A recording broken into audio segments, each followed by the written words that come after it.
জয় গুরু।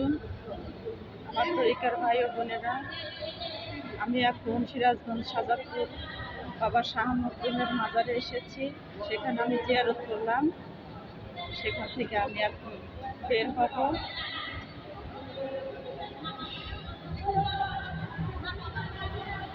বাবা শাহ মখদুমের মাজার, এই যে দেখেন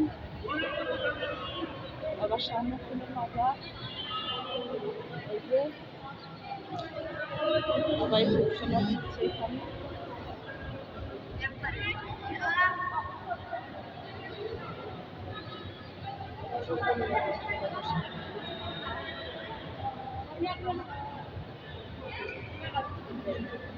আমি এসেছিলাম আজ শুক্রবার, বাড়িতে ভালো লাগছিল না, তাই এখানে আসছিলাম।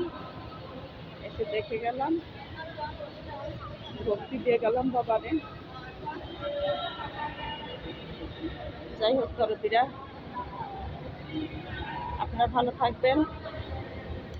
জয় গুরু।